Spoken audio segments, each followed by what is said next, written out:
Ei, gente, tudo bom com vocês? Meu nome é Adalma, esse é o Giratrinco, esse é o 110º vídeo do canal. E hoje a gente vai falar sobre o livro Mesmo Rio, da Elisama Santos, livro de uma psicanalista que já é conhecida pelos seus outros livros, que são, deixa eu ler os títulos direito: Educação Não Violenta, de 2019, Porque Gritamos, de 2020 e Conversas Corajosas, de 2021. Ela fala muito sobre realmente a comunicação, assim, o diálogo, especialmente em família. Eu acho que ela gosta muito desse tema. Ela fala muito de maternidade também nas redes sociais. É uma autora que eu acompanhei muito em participações em outros podcasts, assim. Eu nem sei se ela tem podcast dela, mas eu escutei ela muito no Afetos, especialmente. E era sempre uma participação muito agradável, eu achava ela muito honesta, uma pessoa que tinha uma linha de pesquisa ali e realmente estava divulgando conhecimento, mas ela entendia que tinham falhas. Eu adoro o caso que ela conta, que é ela falando com o filho alguma coisa, acho que brigou com ele, não sei, teve alguma discussão. E em algum momento o filho vira e fala pra ela: acho que você não tá seguindo o que você defende. E aí ela ficou assim: ai meu Deus do céu, fudeu, o trem voltou contra mim. E vamos falar sobre o livro, né? Vamos falar sobre O Mesmo Rio. O Mesmo Rio é um livro de ficção, é a estreia da Elisama na ficção. Os outros livros dela são sobre psicanálise e comportamento humano, digamos assim. Mas O Mesmo Rio, a estreia dela na ficção, foi publicado em 2022 pela editora Record. E a proposta do livro era para tratar sobre relações entre irmãos. E isso vai ser interessante porque vai passar também pela relação de cada um desses filhos com os pais. E cada um vai enxergar os pais de uma forma e vão parecer até pais diferentes. E vão ser, né, de alguma forma também, mesmo que sejam a mesma pessoa. E é um livro que eu vou falar dos personagens para isso já ficar bem claro durante o vídeo. A mãe é a Maria Lúcia, o pai é o Benedito, eu devo chamar eles de mãe e pai.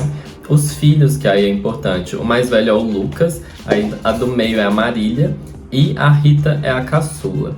Então a gente tem essa família e a gente vai ter as relações entre eles sendo discutidas aqui. Vão ter muitas brigas, muitos barracos e muitos silêncios também. Eu vou falar melhor sobre cada uma dessas coisas. Mas também existe uma questão central no livro, que é um acontecimento marcante que aconteceu no passado da família, e como isso vai se refletir no presente, em que a mãe está com uma questão de saúde, que eu não vou detalhar como que ela tá, assim, qual que é essa questão, mas é uma questão séria e que vai balançar todo mundo. E é basicamente essa a premissa do livro. Comentando primeiro então os elementos básicos do livro, eu vou falar que a escrita dele é ótima, que na realidade dá pra ver que não é o primeiro livro dela, é o primeiro romance, mas não é o primeiro livro. E isso dá pra ver pela organização, pela estruturação de tudo, como é conduzido. E eu gosto muito de como a casualidade aqui, como as coisas banais, como as coisas comuns, que muitas pessoas vivem diariamente, vão estar unidas a uma profundidade que vai analisar realmente a complexidade, a dificuldade de lidar com algumas coisas, as contradições, as hipocrisias, realmente como que somos seres muito interessantes. Eu gosto que minha mãe fala: ser humano é o bicho mais engraçado de se observar, assim, acho que é por isso que a gente gosta de reality show. Mas é um trem muito doido, que é um livro que não vai ter uma linguagem muito complicada, não vai ter acontecimentos exatamente fora do comum, ai Jesus, plural. Mas é um livro que você vai acompanhar com facilidade, você vai sentir o impacto dele também com muita facilidade. Então é bem legal essa mistura, é bem legal como essas coisas vão estar intrincadas. Eu achei muito interessante esse equilíbrio. Segunda coisa é que a narração é meio em terceira pessoa, mas às vezes se mistura com primeira pessoa, mas é aquele tipo de narração que vai mudando o foco. E eu achei que foi um pouco confuso, às vezes, essa é uma primeira crítica relativamente negativa do livro, mas eu acredito que a narração tinha horas que ia acompanhar algum personagem e que ia dar alguma opinião. Era uma narração que tinha opiniões, assim, ela falava tipo: tal pessoa entendia isso de tal jeito, tal pessoa era assim por causa disso. Tinha um pouco essa vibe, e aí quando mudava o foco e às vezes ia dar uma opinião desse tipo, era difícil entender se era a opinião do personagem às vezes ou se era realmente da narração. E aí, como que isso ficava confuso de fato? Era porque às vezes não dava para entender se era a personagem sendo às vezes consciente demais ou se ela realmente estava pensando aquilo. teve momentos que eu fiquei, nossa, a pessoa tá vivendo aquilo e tá entendendo, tipo, parece que ela tá vendo de fora também e vendo o cenário todo. Às vezes parecia que muitas personagens tinham uma noção muito clara do que elas estavam passando. E eu acho que era um pouco difícil entender se era a narração que estava um pouco misturada demais com essas vozes das personagens, ou se realmente elas eram personagens que estavam numa compreensão muito boa da realidade delas. Então, essa questão da narração, eu acho que poderia ter ficado um pouco melhor separada, um pouco melhor dividida essas vozes, porque tinha hora que eu não entendia quem estava pensando o quê, quem tinha essa opinião ou não, e aí melhor separar um pouco mais as coisas para a gente entender melhor a construção das personagens, né? Eu digo isso porque quando fica um pouco melhor delimitado, eu não acho que tem que ser tão preto no branco também, mas eu acho que às vezes não dava para entender por que uma pessoa teve um raciocínio que ela não teria, pelo que eu tava entendendo de quem ela era. Enfim, acho que eu me alonguei aqui, mas vocês entenderam. Aí, um outro pequeno detalhe é que, estilisticamente, esse livro é um tipo de narrativa, um tipo de história que é contada direta, assim. Ela é bem rápida e direta. Isso aconteceu, tal pessoa reagiu assim, essa coisa levou a isso. Então tem esse tipo de história que é meio como a gente conta no dia a dia. Também é uma coisa agradável nesse sentido, que você vai contar um caso pra alguém e você fala assim, fulano foi em tal lugar, e aí ele viu tal pessoa, e aí tal pessoa respondeu ele mal. Enfim, sabe quando você vai contando os casos, você fala, então, daí, agora, enfim, tem essa coisa meio bem certinha assim, mas não falando que o livro é totalmente simples estilisticamente na ordenação dele, mas eu acho que cabia mais nuances e isso faria que o livro fosse um pouco mais devagar em alguns momentos. Ele vai considerar o tempo das coisas, ele fala sobre isso diretamente, inclusive, porque é uma grande questão nas relações que a gente tem com família, né, com amigos, entre irmãos especialmente. Mas é aquela coisa que eu acho que o tempo no livro não precisava ser só falado diretamente. Ele também podia ter mais pausas, ele podia ter um pouco mais de descanso, assim, em que você realmente... tudo acontece meio em plano sequência nesse livro, e eu acho que tinha uns respiros que seriam interessantes. Eu acho que essa é a minha observação. E assim, isso é uma faca de dois legumes, porque o livro ser meio rápido e decisivo, tudo nele ser bem definitivo, assim, eu acho que também foi uma coisa legal de acompanhar. Então não é uma crítica totalmente negativa, é realmente considerando que eu gostaria de ter visto outras nuances, mas vamos falar agora então de aspectos específicos dos temas que vem aqui, das histórias que estão aqui.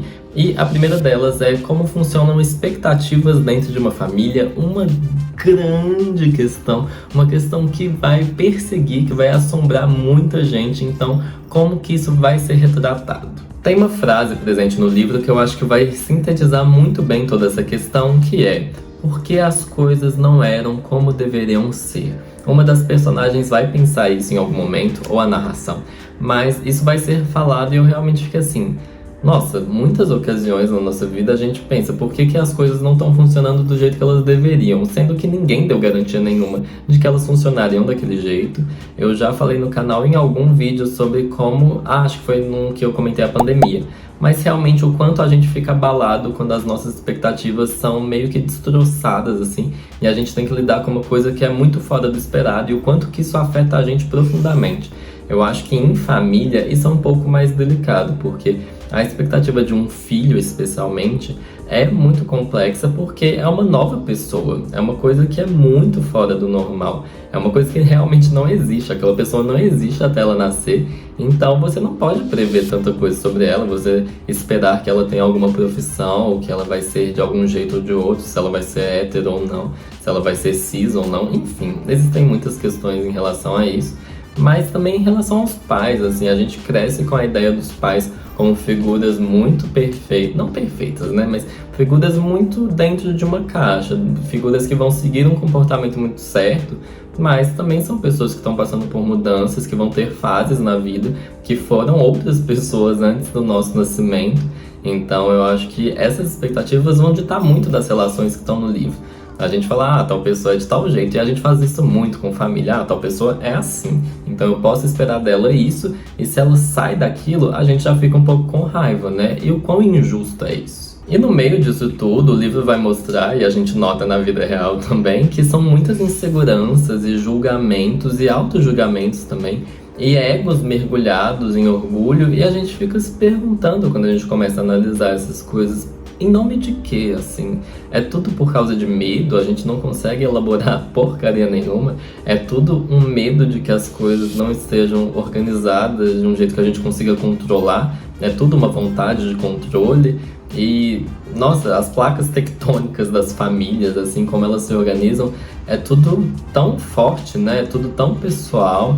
E eu acho que muito se fala de separar o profissional do pessoal, mas, assim, separar o pessoal de você mesmo com a sua família também, entender que você é uma pessoa além daquela coisa que te criou, é muito difícil. Eu acho que, nossa, é um papo que rende muita reflexão, muita conversa, é difícil. E no meio disso tudo, é natural que aconteça, e o livro também vai trazer essas consequências, que são as muitas dores não conversadas ou enfiadas goela abaixo, que as pessoas vão tendo que lidar e que vão tendo que, às vezes, entender ou não entender, mas vão tendo que conviver com isso e vão tendo que realmente reagir de alguma forma, às vezes mais agressivas, às vezes se retraindo. E é muito triste na maioria dos casos, assim, crianças que não sabem por que adultos vão tratar elas de certa forma. Isso é muito o tema do livro, gente. E que não sabem os motivos e que vão pensar que aquilo é porque elas são do jeito que elas são, e às vezes é também por causa disso. E até você entender isso, você já, assim, passou por uma adolescência que também vai ter suas complicações. E é muito difícil. Eu acho que terapia, eu sei que tem gente que fala que não é pra todo mundo, mas eu acho que, no mínimo, conversar sobre esses assuntos é pra todo mundo, não necessariamente com um profissional, mas, na minha opinião, talvez seja melhor com um profissional. E só pra fechar essa questão das expectativas, eu lembrei muito, enquanto eu li O Mesmo Rio, de um outro livro da Bell Hooks, que se chama Tudo Sobre o Amor. Eu já trouxe a Bell Hooks aqui pro canal, o livro Pertencimento, mas o Tudo Sobre o Amor eu li pouco antes de começar o Gira Trinco, então não deu pra trazer. Só que foi um livro muito importante pra mim. Eu não reli ele, eu acho que eu teria algumas outras críticas, mas no geral foi muito necessário. É um livro necessário. Foi essencial ler alguém me falando que eu podia odiar pessoas da minha família, que eu podia desgostar delas, que eu podia entender que elas não me amavam de verdade, o que elas consideravam amor não era um amor que eu considerava amor. Então isso era importante, porque eu ficava, não é possível que essa pessoa realmente acha que me ama, e se acha, eu acho que deveria repensar isso. Mas é natural, né? Eu acho que família é um tópico muito sensível, porque muita coisa é imposta, justamente, e a gente não precisa realmente amar pessoas que não necessariamente a gente vai ter afinidade, né? A gente não vai ter um diálogo que presta, ou realmente, sei lá, vai gostar dessas pessoas. São só pessoas que estavam ali. Existem crenças, existem religiões que vão falar de uma conexão maior com pessoas da sua família, que você tem uma missão na Terra com essas pessoas, que é uma conexão que realmente vem de outras vidas, mas enfim. Eu acho que, no geral, tem que ser, no mínimo, um trabalho mútuo, uma via de mão dupla, digamos assim, porque viver dos outros falando, você tem que amar sua família, porque é a sua família, é no mínimo cansativo se a outra pessoa não merece, né? Ou se a pessoa não faz a parte dela.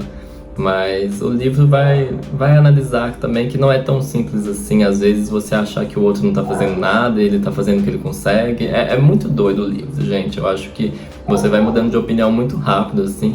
E de repente você fica, tá todo mundo errado, tá todo mundo certo. E a vida é isso mesmo, mas tem gente mais errada, tem gente mais certa, é complicado. Falando agora dos atritos que vão aparecer aqui no livro, que vão ser exatamente frutos dessas relações, dessas coisas conturbadas, dessas conexões que às vezes são muito mal feitas, a gente vai ter brigas no livro muito suculentas, muito saborosas. Eu acredito que elas retratam muito bem o que acontece numa família. E é um gritando em cima do outro, e é um falando que não gosta, sei lá, realmente tretas boas, eu gostei muito. E eu acho que elas vão estar muito em volta de duas personagens, que vão ser duas mulheres, justamente porque elas tomam as rédeas das coisas, porque é esperado delas que elas tomem as rédeas das coisas. E é totalmente injusto, o livro também vai falar sobre isso, mas eu quero falar um pouco mais sobre elas porque a parte dos... Tipo, eram capítulos do livro que falavam especificamente sobre elas. E eu gostei muito desses capítulos. Acho que o primeiro que aparece, eu não lembro a ordem direito, mas o que aparece sobre a filha do meio, que é a Marília, eu achei muito legal falar sobre o tema, como que é complicado e, assim, realmente perigoso você pegar as dores dos outros pra você. E o quanto que isso vai ter consequências que você não consegue prever, porque às vezes o outro não espera aquilo de você, e mesmo que espere, ele não vai agir do jeito que você quer que ele haja, já que você tá meio que se sacrificando em nome dessa pessoa. Então nossa, tudo no livro é muito delicado, assim, é muito difícil de entender onde as pessoas têm razão ou não têm. E eu acho que a Marília é uma personagem que se colocou num papel e ela falou, esse é o meu papel, então eu tenho que seguir isso. E ela vai trazer uma questão de perfeccionismo também, que é muito desgastante, para falar o mínimo, essa expectativa que você cria para você mesmo e que você nunca alcança. E eu entendi muito melhor a parte dela, tipo, o comportamento dela quando veio a parte dela, mas mesmo assim, ela é uma personagem que é difícil de gostar e ao mesmo tempo você sabe que você não pode jogar toda a culpa nela também. Então, ela é uma pessoa que te deixa intrigado, que mexe com você. Só para ilustrar um pouco melhor isso e ler um trecho do livro, na página 82 a gente vai ter a seguinte citação, abre aspas. Marília percebeu que ele era criativo e arrojado porque sua energia psíquica não era drenada pela preocupação com as manchas dos panos de prato ou pela escolha de roupa mais apresentável para o filho. Havia espaço vago em sua mente, que não era invadida por pensamentos obsessivos de cuidado com a casa, com a aparência, com o trabalho, com a vida. Mas ela insistiu, achou que podia lidar com as crises, com as suas diversas funções.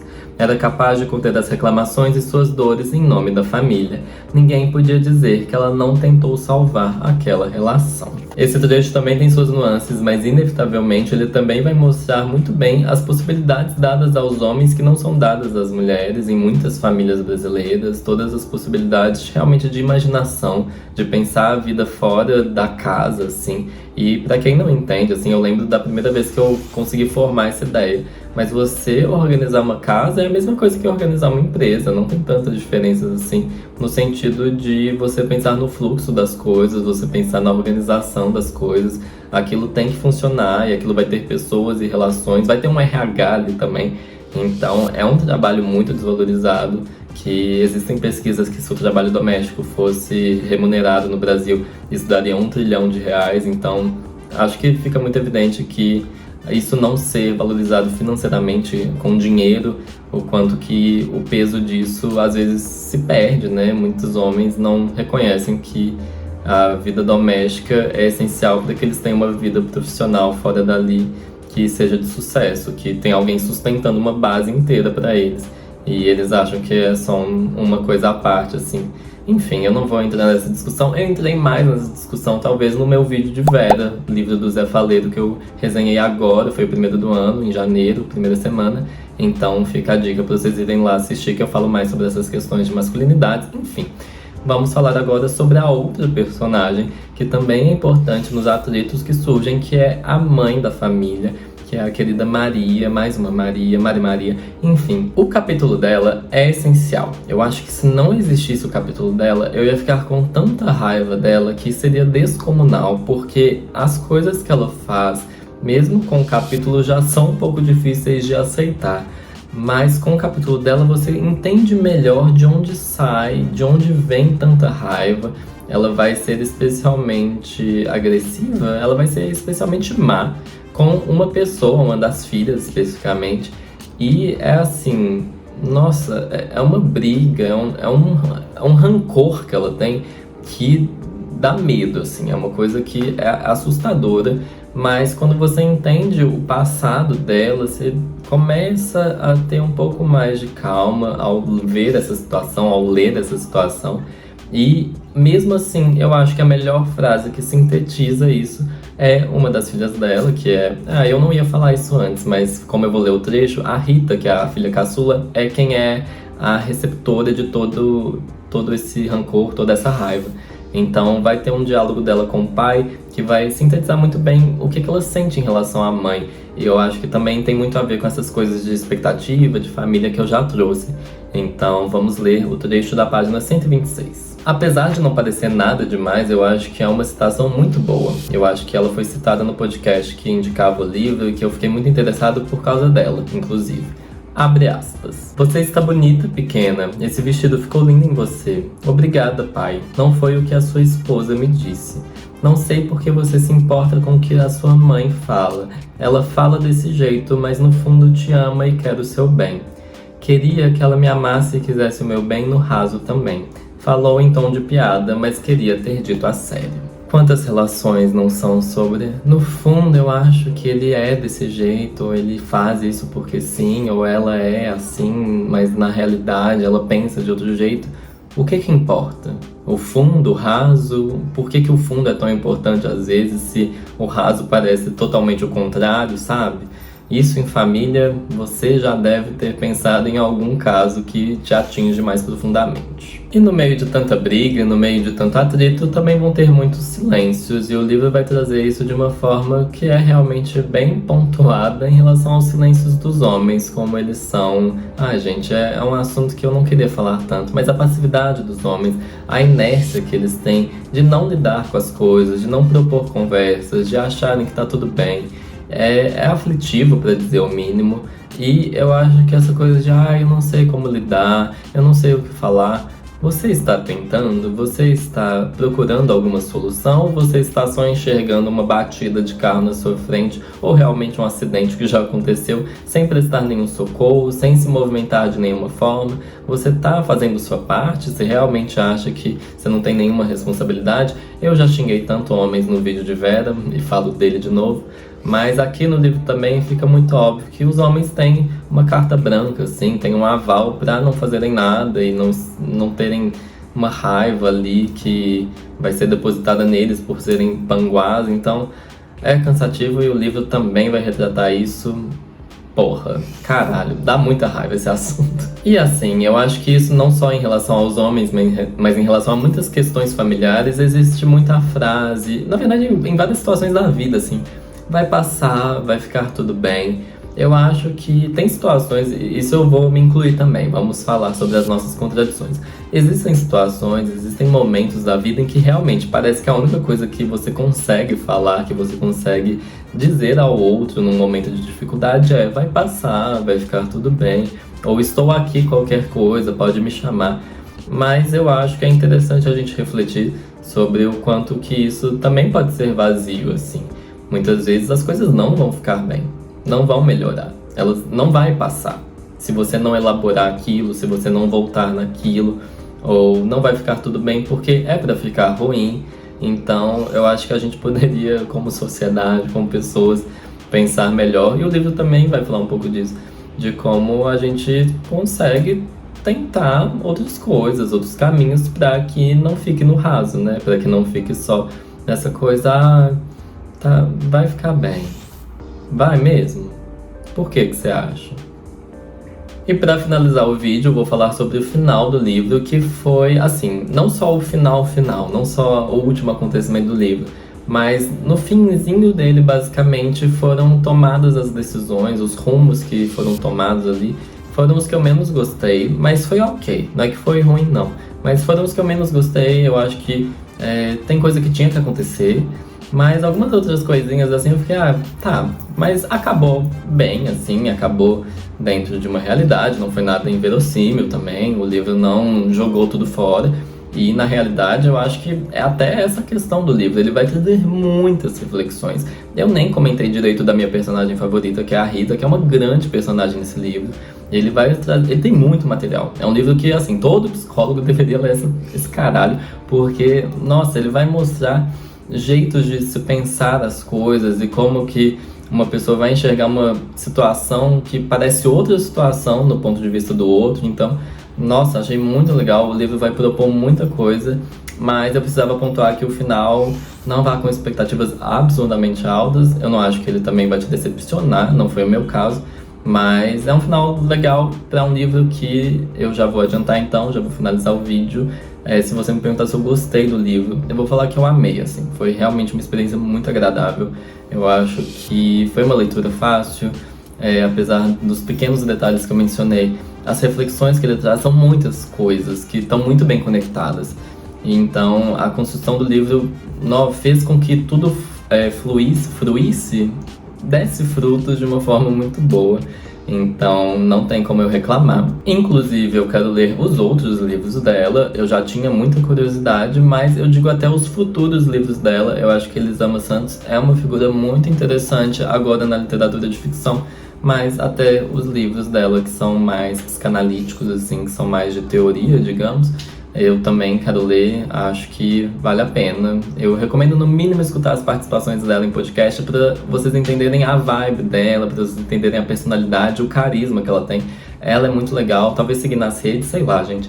Vai atrás, acho que vale muito a pena. E se você me perguntar se eu recomendo o livro, eu recomendo super. É uma leitura que vai ser rápida, não vai te tomar um tempo absurdo. É um livro que acho legal, acho que ele traz uma história que tem capacidade de mexer muito com você, pode ser só uma experiência bacana, mas de qualquer forma eu super recomendo. E esse foi o vídeo de hoje, gente. Peço que você comente aqui no vídeo, que você curta, que você se inscreva no canal, caso te interesse. Também não vou forçar ninguém a fazer nada, né? Graças a Deus. Mas fica aqui a recomendação de você acompanhar os outros vídeos, você que gosta de literatura. E é isso, gente. Muito obrigado a quem ficou até aqui. Um abraço e um beijo pra vocês e até o próximo vídeo.